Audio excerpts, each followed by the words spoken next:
สวัสดีครับคุณผู้ชมคุณผู้ฟังทุกท่านที่ติดตามชมช่องธรรมะธรรมดาในคลิปนี้เราจะมาฟังพระธรรมเทศนาของหลวงปู่เหรียญวรลาโภวัดอรัญญบรรพตจังหวัดหนองคายด้วยกันครับ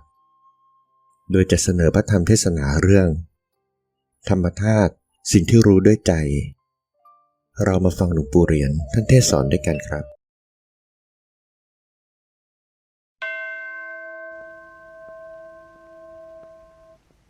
สมาธิภาวนา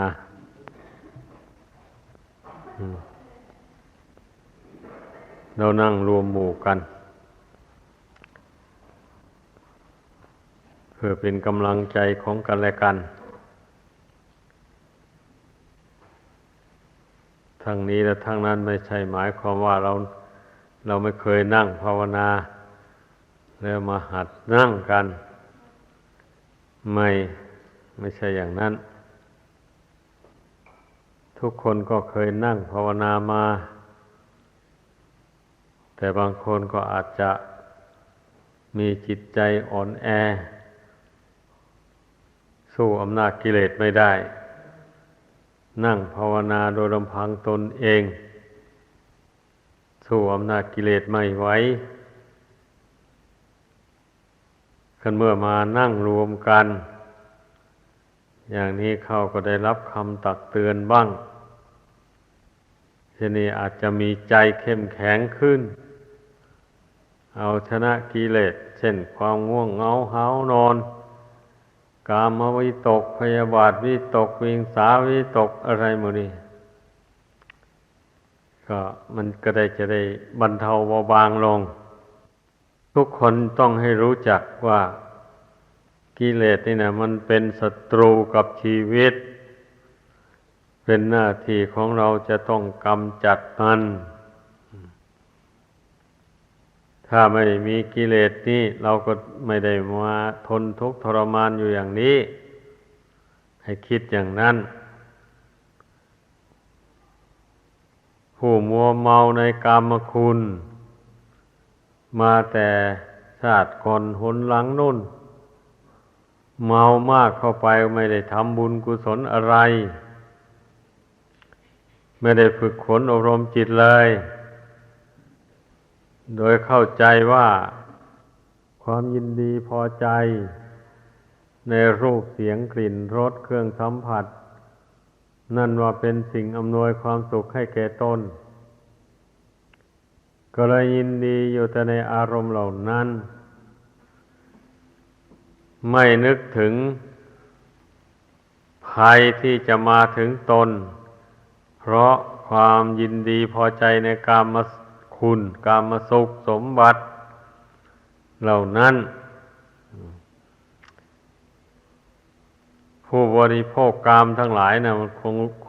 คนรู้ดีอ่ะมันยุ่งยากเพียงไหนมันวุ่นวายอย่างไรนี่มันย่อมรู้กันดีๆเนี่ยเพราะฉะนั้นผู้ที่รู้ตนอย่างนี้จึงหันหน้าเข้ามาสู่วัดวาศาสนาเพื่อฝึกฝนอบรมจิตใจนี้ให้มันห่างไกลจากกามคุณเหล่านั้นเป็นความคิดที่ดีผู้มีศรัทธาแรงกล้าก็ได้ออกบวชสละบ้านเรือนออกมาบวชแต่คันบวชแล้วบางคนก็สู้อำนาจกิเลสไม่ไหวก็สึกออกไปก็ไปหาทุกข์นั่นแหละอีกไปทำมาหาเลี้ยงปากเลี้ยงท้องตัวคนเดียวทีแรกต่อไปก็เกิดมี2 คน3 คนขึ้นมายิ่งแบกภาระอันหนักเข้าไปอันนี้นี่มันเราเห็นกันอยู่ดาดดื่นเลยในโลกอันนี้นะเพราะฉะนั้นพระธรรมหรือว่าคุณธรรมจึงแบ่งคนออกเป็น2 จำพวก จำพวกหนึ่งเห็นโทษแห่งกามคุณอย่างแรงกล้าและจึงได้ถอนตัวออกมาบวชจำพวกหนึ่งศรัทธาปัญญาในการที่จะเอาชนะความยินดีพอใจในกามคุณไม่เพียงพอเอาชนะไม่ได้ก็ครองเรือนนี่มันก็มีอยู่สองประเภทนี่แหละคนในโลกนี้นะเพราะฉะนั้นผู้ใดได้มีศรัทธาออกมาบวชแล้วก็ควรที่จะตั้งใจฝึกตนให้เต็มที่เอาชนะมารคือกิเลสต่างๆอันมันจะโดนบันดาลให้ประพฤติพรหมจรรย์ไปไม่ได้นั่นให้เอาชนะกิเลสเหล่านั้นให้มันได้ก่อนเมื่อเอาชนะกิเลสเหล่านั้นได้ก็สามารถประพฤติพรหมจรรย์ติดต่อกันไปได้นี่เราจะได้รับผลจากการประพฤติพรหมจรรย์นี่อย่างเห็นได้ด้วยตนเองแหละผู้ใดประพฤติพรหมจรรย์โดยความไม่ประมาท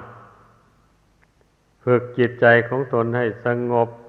อบรมปัญญาให้เกิดขึ้นเช่นนี้ก็มองเห็นผลแห่งการประพฤติพรหมจรรย์ด้วยตนเองได้ว่าตนจิตใจของตนมีอิสระเสรีไม่ถูกกิเลสตัณหามันครอบงำเอาอย่างไรนี่มันก็เป็นหน้าที่ของเราผู้เป็นนักบวชแต่ละรูปจะต้องพิจารณาให้เห็นผลด้วยตนเองถ้าไม่เห็นผลอย่างว่านี่การประพฤติพรหมจรรย์มันก็ไม่ราบรื่นไปได้มันก็ไปเสื่อมลงกลางคันเพราะฉะนั้นผู้ประพฤติพรหมจรรย์ขอให้พิจารณาดูการประพฤติของตนเท่าที่ตนฝึกตนทรมานตนมาโดยลำดับเนี่ยจนถึงปัจจุบันมันได้ผลเพียงใดจิตใจตนเป็นอย่างไรมันสูงขึ้นกว่าเก่าหรือว่ามันเท่าเดิมอันนี้ก็เป็นหน้าที่ของเราแต่ละคนจะต้องพิจารณาให้เห็นด้วยตนเองผู้ครองเรือนก็เหมือนกันให้นึกว่าเราเกิดเป็นคนมานี่นะบุญกุศลตกแต่งให้มาเกิดเพื่อสร้างบุญสืบต่อเพราะบุญเก่านั้นมันหมดได้มันตกแต่งให้เกิดขึ้นมาเป็นรูปเป็นนามอันนี้มาแล้วบุญกุศลก็ตามรักษามาบุญกุศลก็ตามรักษาไม่ให้ล้มไม่ให้ตายก่อนไม่ให้ถึงความวิบัติต่างๆนี่อำนาจบุญรักษาชีวิตไว้นี่นะคิดดูให้ดีแต่ทีนี้เมื่อมันให้ผลไปหมดเขตของมาแล้วบุญนั้นมันก็หมดลงถ้าบุญเก่าหมดลงชีวิตนี้ก็อยู่ไม่ได้ก็ต้องแตกดับทำลายลงนี่ต้องคิดให้มันเห็นพระพุทธเจ้าจึงได้ทรงสอนให้เราสร้างบุญสร้างกุศลสืบต่อไม่อย่างนั้นแล้วชีวิตในภพในชาติต่อไปนั่นก็จะตกต่ำได้รับทุกข์ทนทรมานในภพในชาติที่เกิดนั้นเพราะไม่มีบุญอุดหนุนไม่มีบุญส่งเสริมชีวิตนี้มันก็ตกต่ำเท่านั้นแหละไม่มีอะไรเหมือนอย่างคนที่เกิดมาในโลกปัจจุบันนี่แหละคนบุญน้อยเกิดมาก็ได้รับทุกข์ทนทรมานสติปัญญาอะไรก็ไม่มีก็ต้องได้ไปเป็นกรรมกรรับจ้างเขาได้เงินค่าครองชีพเ เป็นวันๆไปเท่านั้นเองพอประทังชีวิตไปก็เมื่อผู้มีปัญญาทั้งหลายมันควรคิดได้คนเรามีความเป็นอยู่แตกต่างกันนี่ก็เพราะอำนาจแห่งการกระทำนี่แหละผู้ใดทำความดีไว้มากผู้นั้นอำนาจแห่งกุศลคุณงามความดีก็อำนวยผลให้มีความสุขมากมีความเจริญมากผู้ใดทำบุญกุศลทำความดีไว้น้อยบุญกุศลความดีนั้นก็ส่งผลให้มีความสุขแต่น้อยมันเรื่องบุญและบาปเนี่ยมันให้ผลสืบต่อกันไปเหมือนคลื่นในมหาสมุทรทะเลคลื่นในมหาสมุทรทะเลเมื่อลูกหนึ่งตั้งขึ้นแล้วไปเอาลูกหนึ่งก็ตั้งขึ้นมากระทบกันเข้าก็สลายลงแล้วพอตั้งขึ้นใหม่หนุนกันขึ้นมาเรื่อยลูกเก่าดับไปลูกใหม่ก็เกิดขึ้นมาแทนชีวิตของคนเรานี่ก็เป็นเช่นนั้นแหละอาศัยบุญกรรมที่ทำมาแต่ชาติก่อนมันนำดวงจิตวิญญาณให้มาเกิดในโลกนี้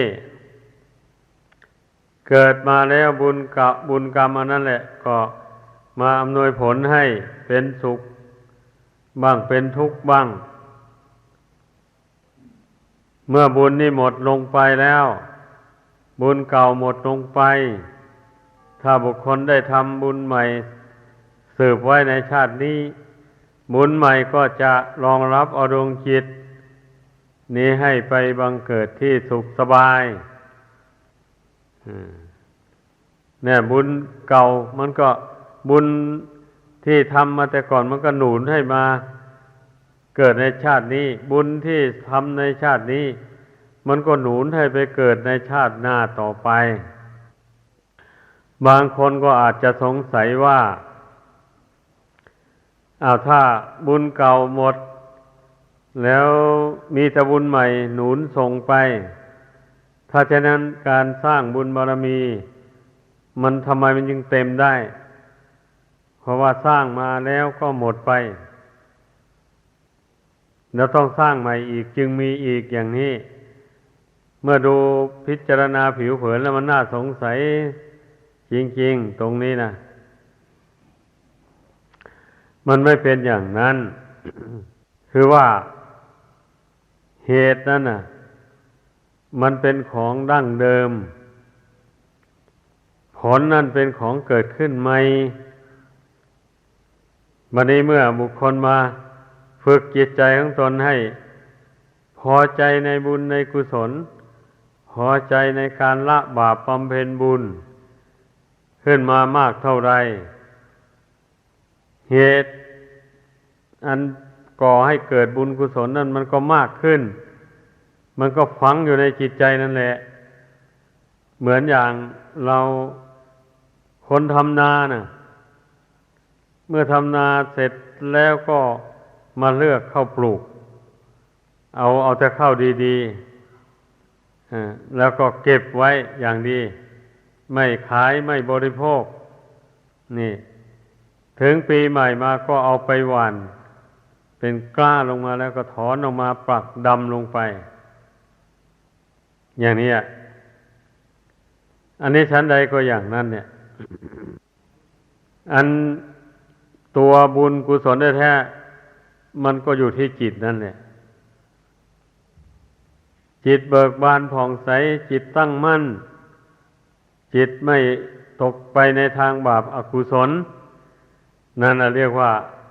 รากเหง้าของบุญกุศลมันมีอยู่ในใจอันนั้นมันไม่ดับ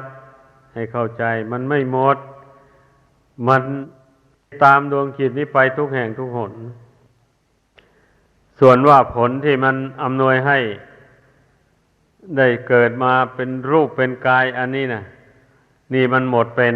ขอให้เข้าใจแบ่ง ออกเป็นสองประเภทอย่างนี้ มันจึงไม่สงสัยไอ้ฝ่ายอากุศลก็เหมือนกัน เมื่อบุคคลสะสมความโลภไว้สะสมความโกรธความหลงไว้ในชาติก่อนหนหลังนั่นน่ะไอ้กิเลสนั้นมันก็บันดาลให้ทำบาปมีฆ่าสัตว์เป็นต้นมีการดื่มสุราเมลัยเป็นที่สุดเมื่อตายแล้วบาปกรรมอันนั้นก็นำไปสู่นรกอย่างหนักนะอย่างเบาลงมาก็เป็นเปรตเบาลงมากว่านั้นก็เป็นอสุรกายเป็นสัตว์เดรัจฉานโดยลำดับพวกที่มาเกิดเป็นสัตว์เดรัจฉานนี่กรรมไม่หนักเท่าไรนี่นะกรรมเบาอันนี้บาปกรรมคือความโลภความโกรธนั่นน่ะมันฝังอยู่ในจิตใจของสัตว์นรกแม้ว่ามันจะได้ไปตกนรกทนทุกข์ทรมานอยู่อันความโลภความโกรธมันก็มีอยู่ในใจอย่างนั้นแหละได้ทนทุกข์ทรมานอยู่ไหนก็ตามพอพ้นจากนรกแล้วเกิดมาเป็นคนอีกก็มาโลภมาโกรธอยู่ของเก่านั่นแหละถ้าไม่ได้พบนักปราชญ์บัณฑิตไม่ได้ฟังคำสอนของพระพุทธเจ้าไม่เห็นโทษของกิเลสเหล่านั้นนะมันก็โลภมันก็โกรธอยู่ของเก่านั่นแหละ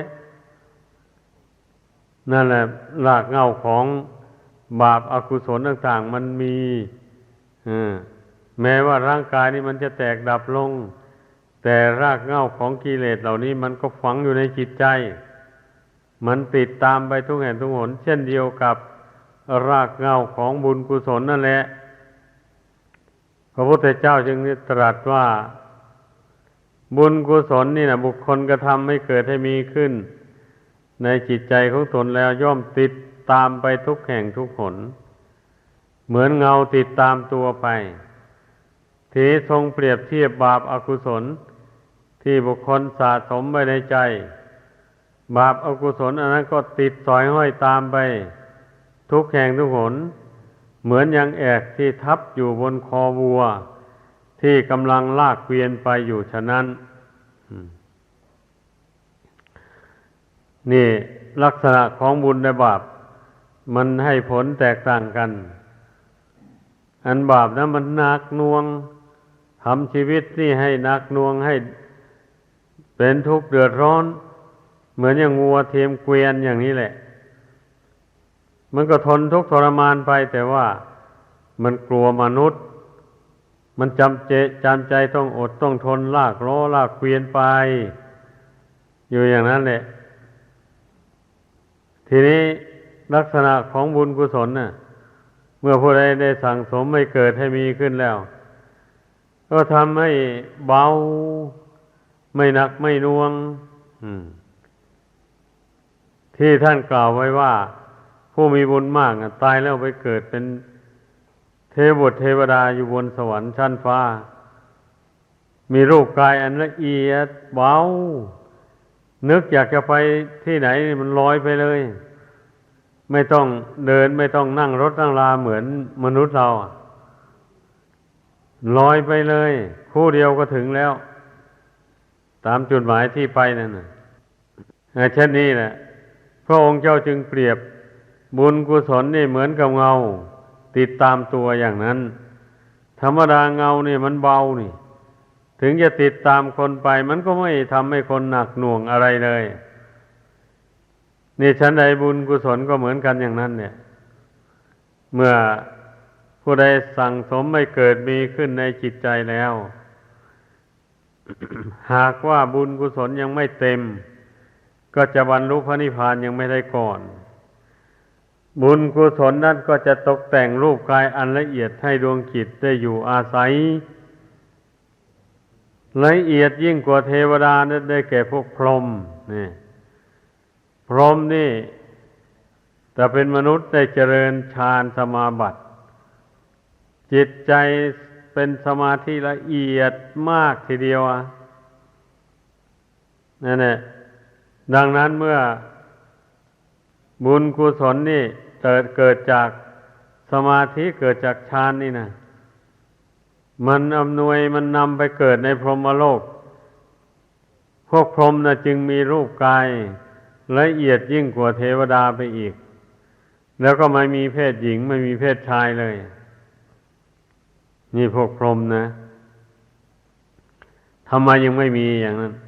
ไม่มีก็เพราะว่าใจของท่านตั้งแต่เป็นมนุษย์ได้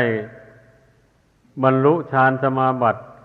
จิตสงบแน่วแน่ลงไปละเอียดละออลงไปจิตเป็นกลางไม่เอียงไปข้างรักไม่เอียงไปข้างชัง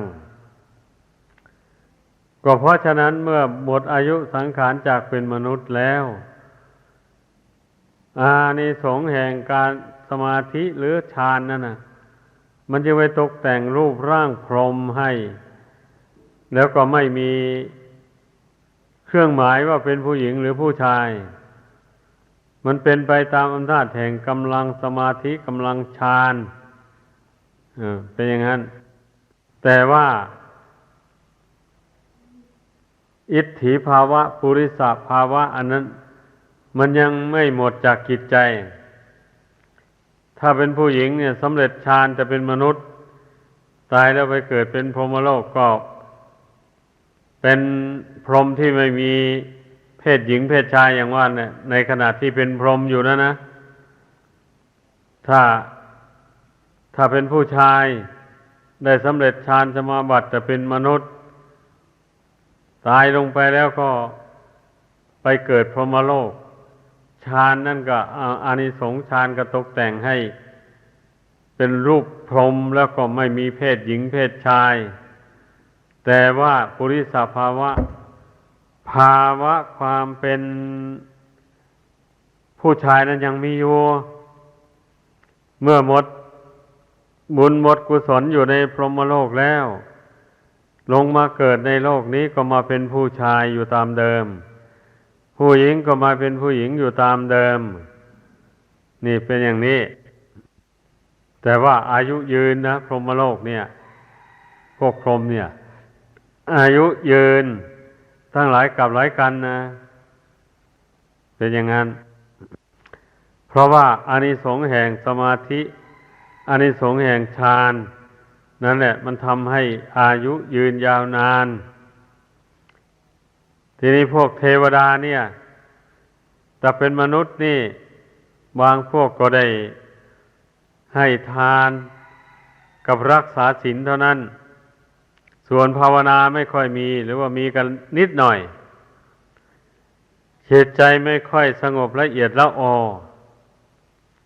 เพราะฉะนั้นเมื่อหมดอายุสังขารแล้วไปเกิดเป็นเทวดาจิตใจมันจึงเอียงไปทางข้างรักใคร่พอใจในกามคุณอยู่มันจึงมีเพศหญิงเพศชายอยู่ในสวรรค์เพราะว่าจิตใจยังเป็นกามาวจรอยู่เป็นอย่างนั้นยังพอใจในกามคุณอยู่ส่วนที่ท่านได้เกิดเป็นพรหมนั่นนะเพราะท่านเห็นโทษแห่งกามคุณเพ่งจิตใจนี้จนบรรลุฌานนั่นแหละ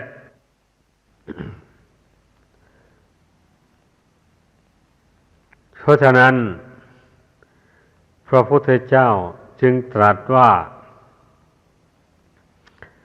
พรหมโลกก็ยังไม่พ้นจากทุกข์ยังไม่พ้นจากความเกิดแก่เจ็บตายหมายความว่ากิเลสยังไม่หมดแต่ว่าสำหรับผู้สร้างบุญบารมียังไม่เต็มนะถ้าหากว่าสร้างบุญกุศลประเภทบำเพ็ญสมาธิบำเพ็ญฌานอย่างที่ว่านั้นให้เกิดขึ้นไม่อยากไปก็ต้องได้ไปเกิดพรหมโลกนะเพราะด้วยอำนาจแห่งคุณธรรมที่ผู้นั้นบำเพ็ญผู้ใดไม่สามารถที่จะทำฌานสมาบัติให้เกิดขึ้นได้ พียงแต่ได้สมาธิธรรมดาเท่านี้นี่ก็เพียงแค่ไปเกิดในสวรรค์เท่านั้นเองแต่ไปเกิดสวรรค์ในชั้นสูงขึ้นไปเป็นอย่างนั้นท่านกล่าวไว้ในตำราเนี่ยเทวดาไปเกิดในสวรรค์ชั้นสูงขึ้นไปเช่นนี้นี่ความยินดีในกามคุณน้อยลงน้อยลงอย่างเทวดาในชั้นริมิตวสวดีนิมมานรดีอันนี้เพียงแต่เห็นกันยิ้มจากกันเท่านั้นก็พอแล้วไม่ถึงกับได้สัมผัสร่างกายของกันและกัน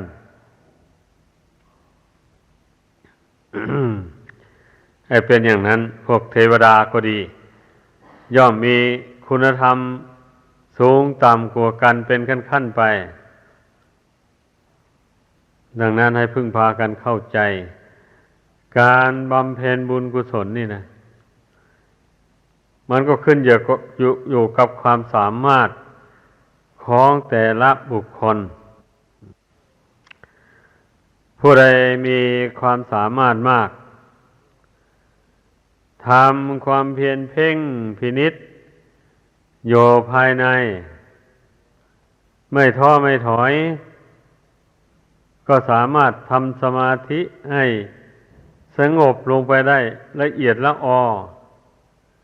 แล้วก็สงบอยู่นานด้วย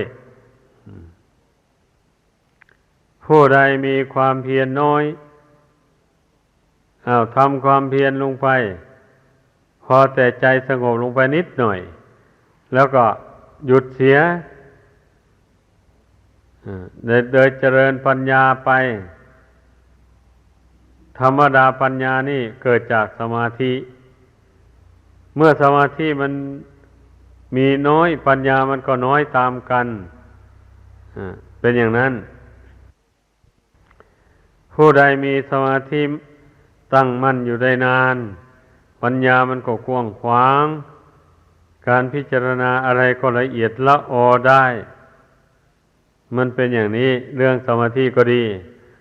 ไม่ใช่ว่าจะมีกำลังเท่าเทียมกันหมดไม่ใช่อย่างนั้นจงพากันตั้งสติเพ่งพินิจกำหนดลมหายใจเข้าหายใจออก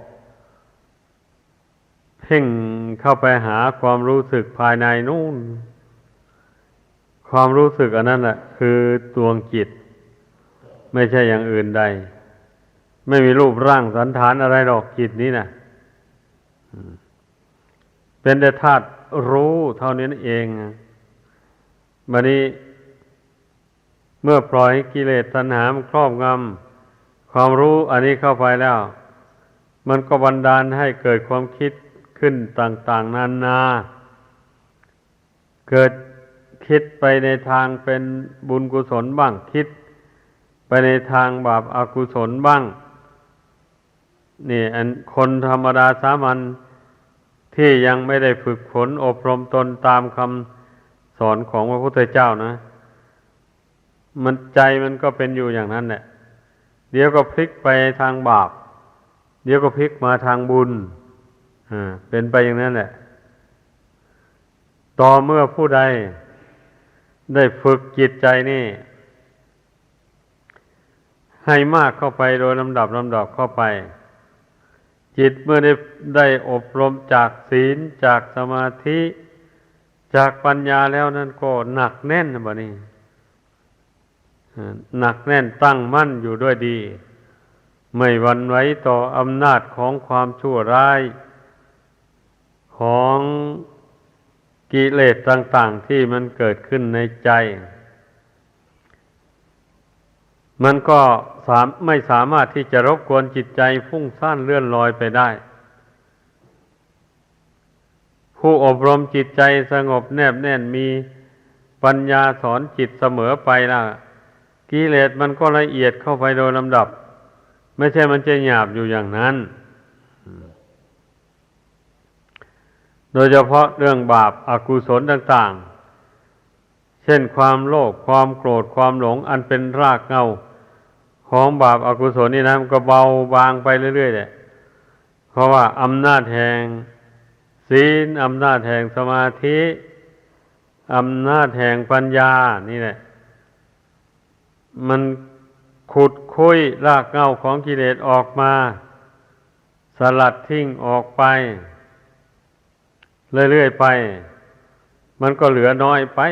ปแหละรากเหง้าของกิเลสนะก็ให้สังเกตดูจิตใจของใครของเราก็พอจะรู้ได้เช่นอย่างว่าผู้ประพฤติปฏิบัติภาวนามาก็เห็นแจ้งในไตรลักษณ์แล้วทุกสิ่งทุกอย่างที่มีวิญญาณครองก็ดีไม่มีวิญญาณครองก็ดีก็ล้วนตั้งแต่เกิดขึ้นแล้วแปรปรวนแตกดับไปเป็นธรรมดาเมื่อมันเห็นด้วยปัญญาอย่างนี้นะความโลภมันก็เบาลงเต็มที่เลยทีเดียวแทบจะว่าไม่อยากได้อะไรของใครหรอกตนมีเท่าไรก็จะบริโภคใช้สอยไปเท่านั้นแหละความโกรธมันก็เบาลงเพราะเหตุว่ามันเห็นว่าคนก็ดีสัตว์ก็ดีต้นไม้ใบหญ้าอะไรล้วนแต่เป็นของแตกของดับไม่ใช่เป็นของยั่งยืนอะไรไม่ทราบจะไปโกรธให้ใครมันไม่มีคนไม่มีสัตว์จะให้โกรธความรู้สึกความคิดความเห็นภายในนะมันเห็นไปอย่างนั้นเมื่อปัญญาไตรลักษณญาณบังเกิดขึ้นแล้วนะเหตุนั้นมันถึงไม่โกรธใครถึงแม้มันจะมีโกรธมีความไม่พอใจให้คนบางคนให้สัตว์บางตัวก็เพียงเล็กน้อยไม่มากนี่ท่านเรียกว่ากิเลสอย่างละเอียดมันปรากฏนิดๆหน่อยๆเท่านั้นแล้วพอมีสติระลึกได้แล้วกำหนดจิตให้สงบลงไปแล้วมันก็หายไปอารมณ์เหล่านั้นน่ะไม่ได้ละมันยากมันละเอียดเข้าไปแล้วนะละยากตั้งแต่กิเลสส่วนหยาบๆนี่มันได้ออกแรงกันเต็มที่เลยมันเป็นอย่างนั้นเรื่องมันนะบางท่านบางคนก็ต้องได้อดนอนผ่อนอาหารเอาจนสูบซีดลงไปปานนั้นจึงทำกิเลสหยาบๆนี้ให้เบาบางลงไปได้แต่บางท่านก็ไม่ได้ทำความเพียรทรมานตนอย่างรุนแรงก็สามารถทำกิเลสอย่างหยาบนี้ให้เบาบางไปได้อันนี้สมกับที่พระพุทธเจ้าทรงจำแนกบุคคลไว้ว่าสุขาปฏิปทาขิปปะพิญญาเวลาปฏิบัติไปก็เป็นสุขแล้วก็ได้บรรลุมรรคผลโดยรวดเร็วนี่ประเภทนี้นะประเภทนี้เรียกว่าท่านมีนิสัยติดตามตนมาอย่างนั้นจะเริ่มสร้างบารมีมาเป็นคนมีเป็นคนมีเชาว์วัยไหวพริบดีรู้เท่าทันความชั่วต่างๆได้ไม่ทันให้มันมาหมักหมมอยู่ในใจนี่นานเหตุฉะนั้นท่านจำพวกนี้นะพอได้มาปฏิบัติธรรมแม้จะเป็นคฤหัสถ์ก็ตามเป็นนักบวชก็ช่างพอมีศรัทธาลงไปปฏิบัติธรรมเท่านั้นทำความเพียรไปก็ไม่ลำบากน้อมใจลงไปละกิเลสตัณหาก็น้อยเบาบางไปโดยลำดับทีนี้บางพวกก็มีนิสัยทำความเพียรละกิเลสยากแสนยาก อย่างนั้นต้องได้อดนอนผ่อนอาหารต้องได้ทำความเพียรเด็ดเดี่ยวเอาชีวิตเป็นเดิมพันจึงทำกิเลสหยาบๆให้เบาบางลงไปได้มันเป็นอย่างนั้นมันนิสัยวาสนาที่ฝึกฝนอบรมตนมาแต่ก่อนนั้นยิ่งกว่ากันหย่อนกว่ากันไม่เหมือนกันมันเป็นอย่างนั้น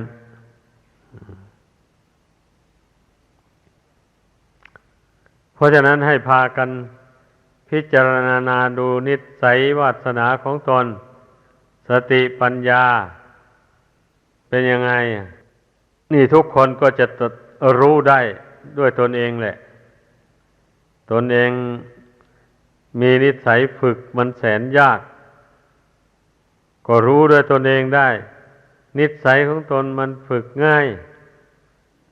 ไม่ได้ทำความเพียรทนทุกข์ทรมานเท่าไหร่กิเลสมันก็เบาบางไปอย่างนี้มันก็รู้ด้วยตนเองแหละผู้ใดทำผู้นั้นรู้ด้วยตนเองเป็นอย่างนั้นการปฏิบัติธรรมเนี่ยก็อย่าไปปฏิบัติไปแบบเดาสุ่มไปหรือว่าทำตามๆกันไปเฉยๆแล้วมองไม่เห็นผลดีขึ้นในใจของตนเลยอย่างนี้เพียงแต่เชื่อตามหมู่ตามเพื่อนไปก็ทำไปเรื่อยๆไปอันนั้นไม่ค่อยจะได้ผลดีเท่าไหร่ล่ะที่จะได้ผลดีตนทำความเพียรไปตนก็ประเมินผลของการกระทำไปเมื่อตนภาวนามาเริ่มภาวนามานี่มันเป็นยังไงกิเลสมันเบาออกจากจิตใจไหมมันเบาบางไปมากน้อยเพียงใดอันนี้มันต้องกำหนดรู้หรือว่ามันยังไม่เบาเลยอย่างนี้ก็ต้องกำหนดรู้ถ้ามันยังไม่เบาหรือว่าเบานิดหน่อยอย่างนี้นะเราก็จะได้เร่งความเพียรให้มากเข้าไปไม่เช่นนั้นแล้วมันก็ละกิเลสให้เบาไปกว่านี้ไม่ได้จึงว่ากิเลสตัณหาอวิชชาต่างๆหมดนี้น่ะมันจะน้อยเบาบางไปได้นะเบาบางไปด้วยอำนาจแห่งความอดความเพียร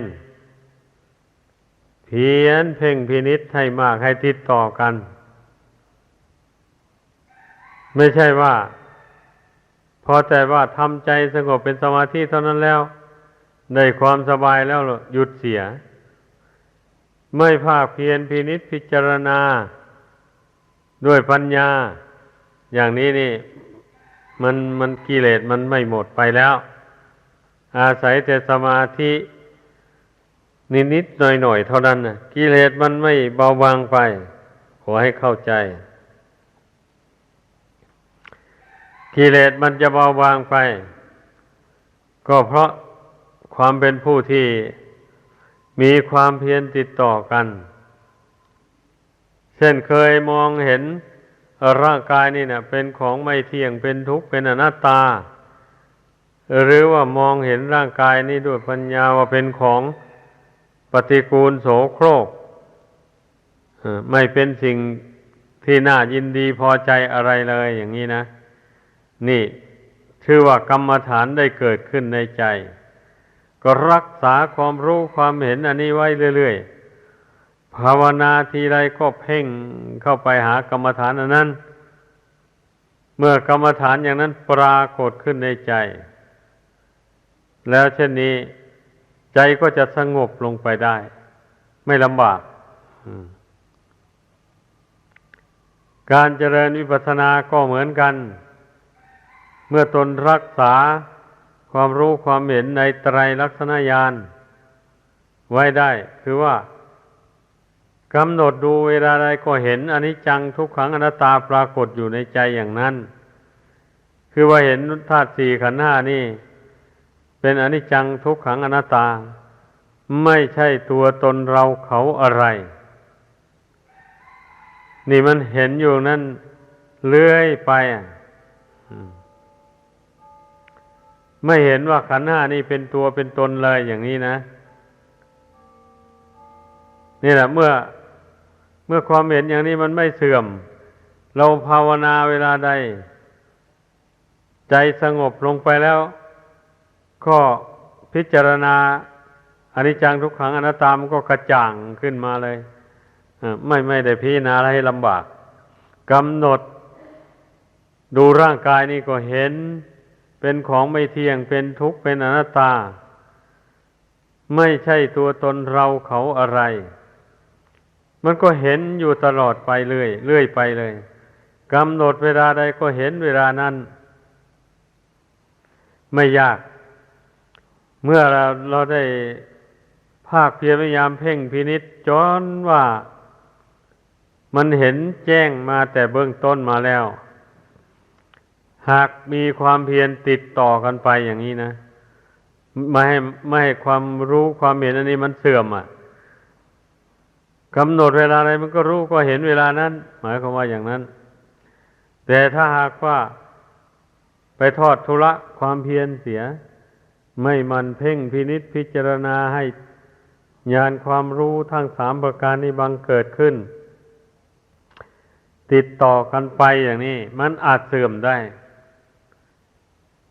มันจะเมื่อมันเสื่อมแล้วมันก็เห็นอะไรก็เห็นเป็นตัวเป็นตนไปแล้ววันนี้นะเห็นรูปเสียงกลิ่นรสเครื่องสัมผัสต่างๆวันนี้ก็เห็นว่าเป็นเขาเป็นเราไปวะนี่เราอย่างนั้นเราอย่างนี้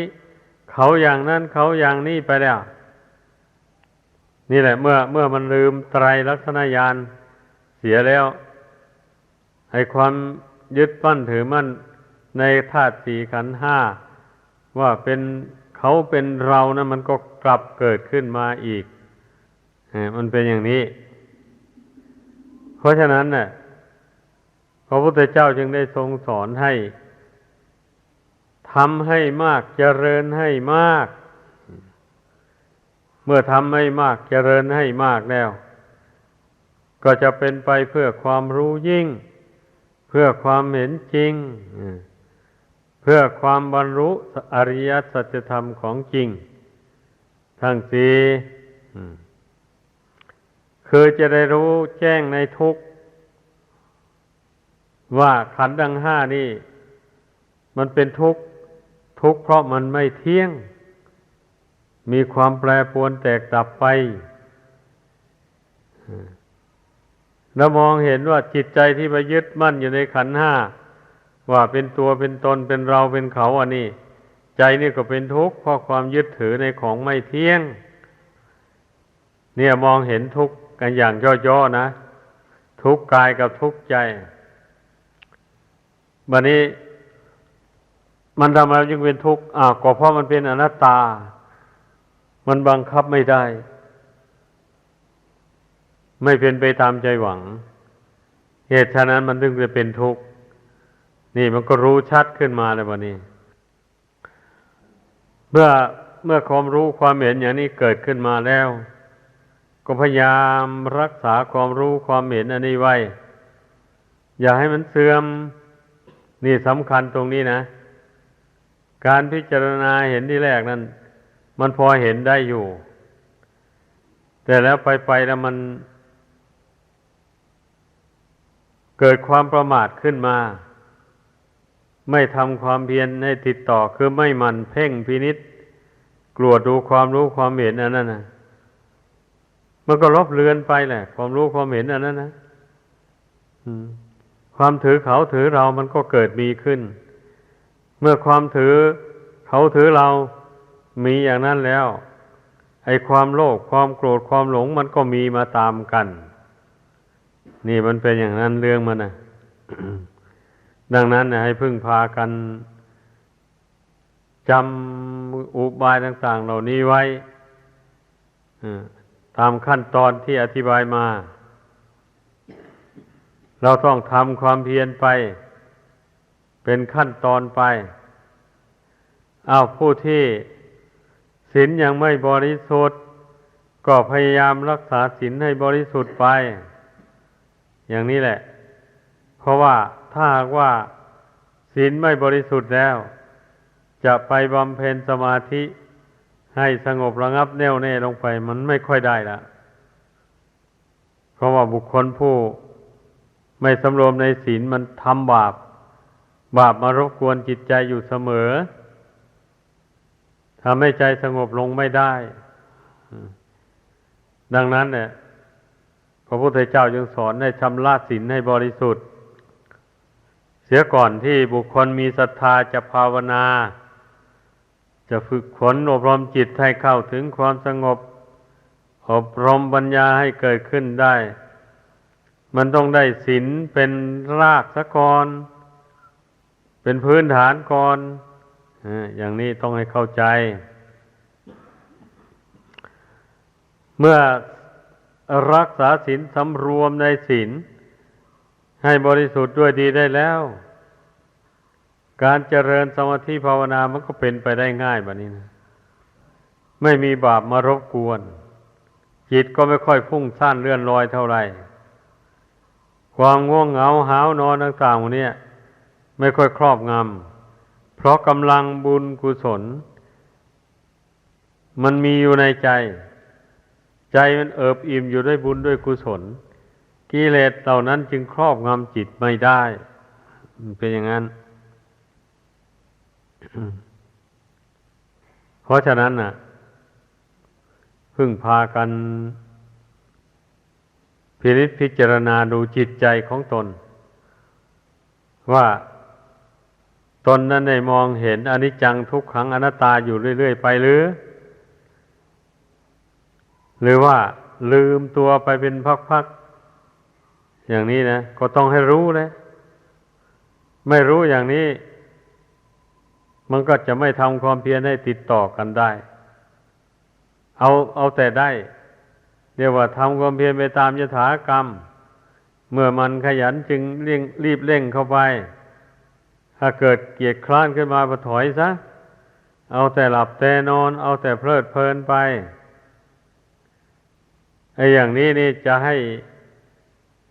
ความรู้ความเห็นอันแจ่มแจ้งที่ว่านี่มันยั่งยืนอยู่ในจิตใจนั้นเป็นไปไม่ได้เลยย่อมเสื่อมไปมันเป็นอย่างนั้นฉะนั้นให้พากันคิดให้ดีกลัวว่าผู้ปฏิบัติธรรมนะผู้นับถือพุทธศาสนาเนี่ยจะก้าวขึ้นมา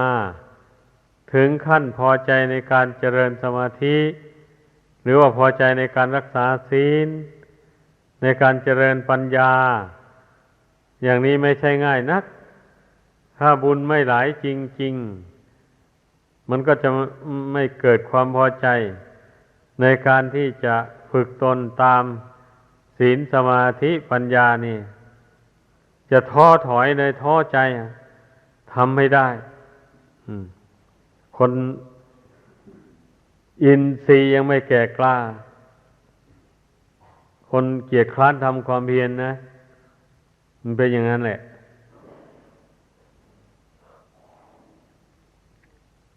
เพราะฉะนั้นผู้ใดหวังความก้าวหน้าหวังความให้หลุดพ้นจากทุกข์ไปโดยเร็วเช่นนี้นะต้องทำความเพียรให้ติดต่อกันไม่เฉพาะแต่นั่งสมาธิภาวนาเท่านั้นออกจากสมาธิภาวนามาก็สำรวมจิตใจของตนให้ตั้งมั่นอยู่แล้วก็ให้เห็นอนิจจังทุกขังอนัตตาอยู่อย่างนั้น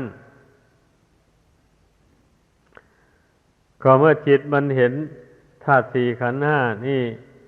ว่าเป็นอนิจจังทุกขังอนัตตาอยู่เสมออย่างนี้แล้วจิตนี่มันก็จะไม่ถือมั่นนี่ในขันธ์ห้านี้ก็จะปรงวางไปเรื่อยๆจิตก็หนักแน่นเข้าไปเมื่อปล่อยวางขันธ์ห้านี้ลงได้เมื่อขันธ์ห้านี้มันวิบัติแปรปรวนจิตก็ไม่แปรไปตามลักษณะของจิตที่ปรงวางขันธ์ห้าลงนะเมื่อขันธ์ห้านี้มันอยู่ดีมีสุขปกติไม่เจ็บไข้ได้ป่วยอะไรมันก็ไม่หลงมันก็ไม่เพลินไปตาม พอรู้ดีอยู่ว่าขันธ์ห้านี่ถึงแม้ว่าในเวลานี้นะมันจะเป็นปกติไม่วิบัติก็จริงอยู่แต่ว่าอาศัยมันนานไปมันไม่ฟังอ่ะคนเราถ้าไม่เจ็บไม่ป่วยไม่ตายก่อนจะตายมันต้องเจ็บต้องป่วยอย่างใดอย่างหนึ่งก่อนอย่างนี้มันถึงได้ตาย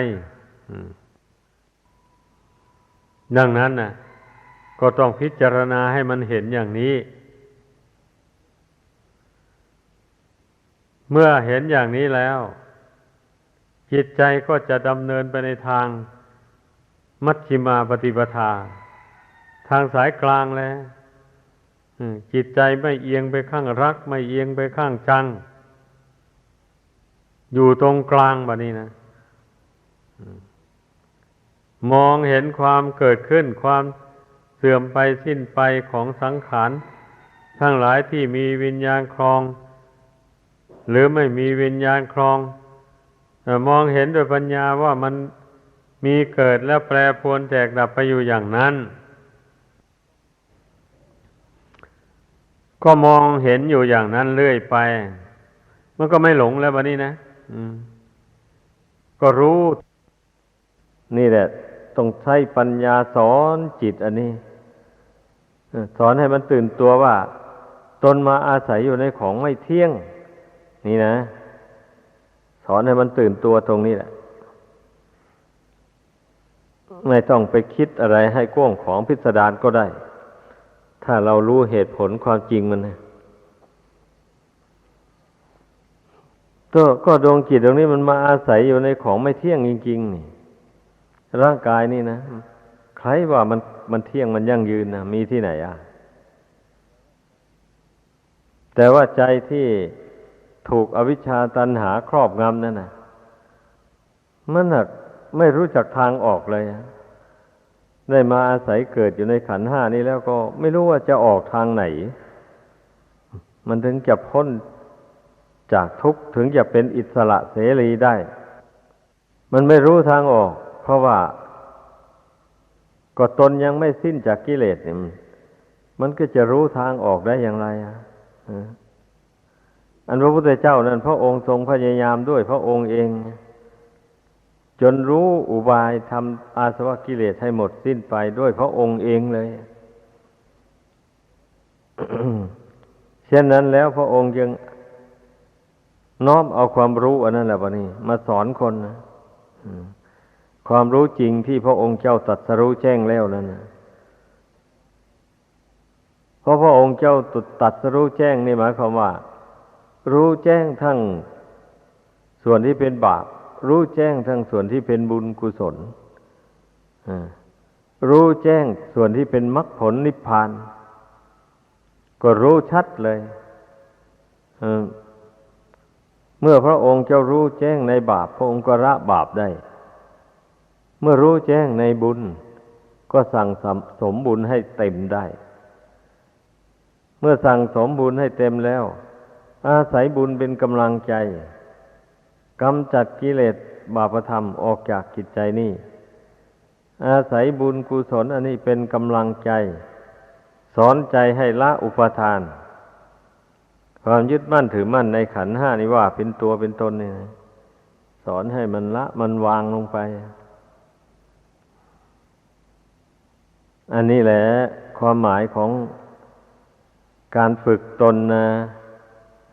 เมื่อกล่าวโดยสรุปแล้วนะการทำสมาธิทำใจสงบนี่เราฝึกเพื่อไม่ให้มันไหลไปตามกระแสของกิเลส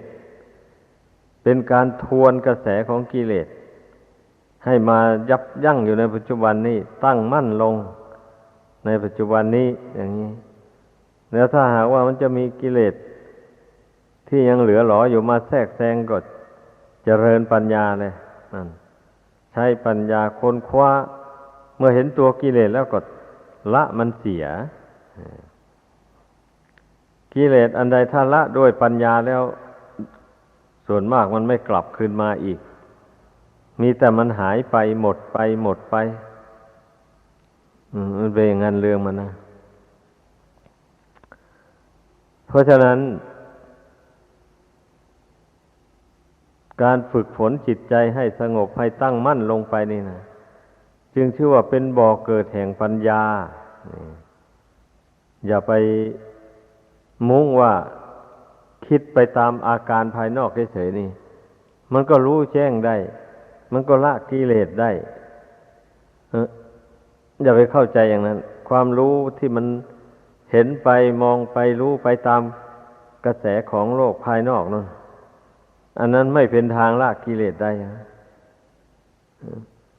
อันมันจะละกิเลสได้นี่เพราะมันทวนกระแสกลับเข้ามาในปัจจุบันมาสอนจิตที่ตั้งอยู่ในปัจจุบันเนี่ยสอนให้มันเห็นแจ้งเมื่อมันเห็นแจ้งแล้วสอนให้มันละสอนให้มันรู้เท่าส่วนที่รู้เท่านะส่วนที่ละก็ให้ละอะไรที่สอนให้จิตรู้เท่าทุกข์เลยทุกข์ในขันธ์ห้านี่เพราะตั้งแต่เกิดมาจนถึงปัจจุบันนี่แหละทุกข์นั้นมันก็ติดตามมาอยู่งั้นนะทุกข์กายโรคภัยก็คอยเบียดเบียนร่างกายนี่อยู่เสมอทำให้กายนี่กระวนกระวายกระเสือกกระสนไปหาหมอรักษามันเป็นอย่างนั้นเรื่องมันนะ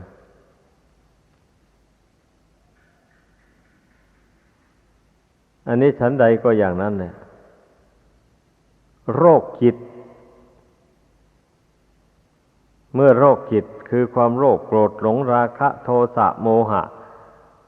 นี่เกิดขึ้นแล้วก็ทำจิตที่ให้ดิ้นรนกระสับกระส่ายเหมือนร่างกายนั่นแหละเหมือนโรคภัยเบียดเบียนร่างกายนั่นแหละเอารุนแรงมาพอแล้วก็นอนกลิ้งไปกลิ้งมาอยู่อย่างนั้นเนี่ยเดินก็เดินไม่ได้แบบนี้เล่นกลิ้งเอานี่แหละคนเรามันไม่รู้จักทุกข์พระองค์สอนให้รู้เท่าทุกข์อย่างนี้ขันธ์ห้านี่บังคับมันไม่ได้ไม่ให้มันแปรปรวนไม่ให้มันเป็นทุกข์ก็เมื่อมันบังคับไม่ได้แล้วก็ปรงก็วางไว้ตามสภาพไม่ต้องสำคัญว่าเราเจ็บเราปวดเราจะตายเราเป็นโน่นเป็นนี่ไม่สำคัญมันเลยบอกว่าสังขารนามรูปอันนี้มันแปรปรวนไปมันกำลังจะแตกจะดับอยู่ในขณะนี้เราลบสมมุติอันนั้นทิ้งไปเลยอันนี้ขันธ์ห้านี่ก็ลบลงไปอีกก็เหลือแต่สภาวธาตุแบบนี้นะนั่นเนี่ยรูปธาตุอรูปธาตุสิ่งที่มองเห็นด้วยตานี่เรียกว่ารูปธาตุสิ่งที่รู้ด้วยใจเรียกว่าธรรมธาตุหรือว่าอรูปธาตุแปลว่าธาตุที่ไม่มีรูปร่างมันก็ไม่มีจริงๆไงเช่นความโลภโกรธหลงอะไรหมดนี้นะมันจะมีรูปร่างมาแต่ไหนอยู่นั้นมันเป็นธรรมารมณ์ซึ่งเกิดขึ้นในใจนั่นนะดังนั้นแหละเราต้องหยั่งปัญญาลงรู้ได้เลยแบบนี้โอ้ตัณหาอวิชชาความโลภโกรธหลงพวกนี้มันก็เป็นธรรมารมณ์เป็นธรรมธาตุอันหนึ่งไม่ใช่ตัวตนเราเขาที่จะมาหลงความคิดหลงอารมณ์ตัวเองนะตัวเองหักสร้างขึ้นมาแล้วตัวเองก็หลงแบบนี้อย่างนี้ผู้ใดมาตื่นตัวได้อย่างนี้แล้วก่อนนั่นนะมันจะละอุปทานได้แบบนี้นะมันจะเห็นแจ้งว่าตนนั้นมาตกคือดวงจิตดวงเนี้ยมาตกอยู่ในท่ามกลางแห่งความทุกข์แท้ๆเมื่อมันรู้ชัดตื่นตัวได้อย่างนี้มันก็พยายามสอนใจนี่ปรงวางขันธ์ห้านี่เรื่อยไปไม่ถือว่าเป็นเราเป็นเขาเป็นตัวเป็นตนใครจะมาด่าว่าติเตียนยังไงมันก็ไม่โกรธไม่หวั่นไหวแบบนี้นะเพราะว่าเขาด่ามามันก็ด่าขันธ์ห้าเนี่ยด่ารูปกายเนี่ยเพราะมันมองเห็นแต่รูปกายนี้มันก็ด่ารูปกายอันนี้แหละก็เมื่อจิตเห็นว่ารูปกายนี้ไม่ใช่ตัวตนของตนแล้ว ก็จะไปโกรธมันทำไมนี่จะไปโต้ตอบกันไปทำไมเพราะคนพวกนั้นมันกำลังหลงอยู่ตนนั้นพอรู้ตัวได้อย่างนี้แกตนก็ไม่โกรธตอบแล้วนั่นเมื่อตนไม่โกรธตอบแล้วเรื่องชั่วร้ายเหล่านั้นมันก็ระงับไปเองไม่ยึดไม่ถือเอามันนะความเจ็บไข้ได้ป่วยต่างๆหมดนี้นะเมื่อรู้ว่าร่างกายนี่มันเป็นธาตุสี่ดินน้ำไฟลมประชุมกันอยู่แล้วก็มีโรคภัยเบียดเบียนมันก็เบียดเบียนธาตุดินธาตุน้ำธาตุไฟธาตุลมเนี่ยโรคภัยนะมันไม่เบียดเบียนอย่างอื่นนี่อันที่ว่าตายนั่นก็คือธาตุสี่ดินน้ำไฟลมเนี่ยมันแตกดับลงหรือว่านามธรรมเวทนาสัญญาสังขารวิญญาณมันเนี่ยมันดับลงไปเรียกว่าตายสมมุติว่าตายคนตายแต่ถ้าลบสมมุติอันนั้นออกทิ้งเสร็จแล้วปรากฏว่ามันไม่มีคนตายบัดนี้นั่นแหละมันไม่มีคนตายมีแต่ดินน้ำไฟลมมันแตกสลายออกจากกันนามธรรมก็ดับไปตามเรื่องเท่านั้นแหละ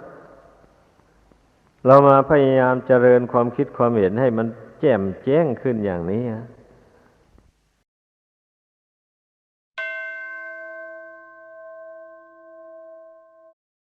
การนั่งสมาธินี่เป็นการฝึกจิตให้สงบฝึกจิตให้เข้มแข็งเพื่อเผชิญเหตุการณ์ต่างๆในโลกนี้ทั้งภายในทั้งภายนอกทุกสิ่งทุกอย่างในโลกนี้มันไม่มีอะไรเป็นของเที่ยงยั่งยืน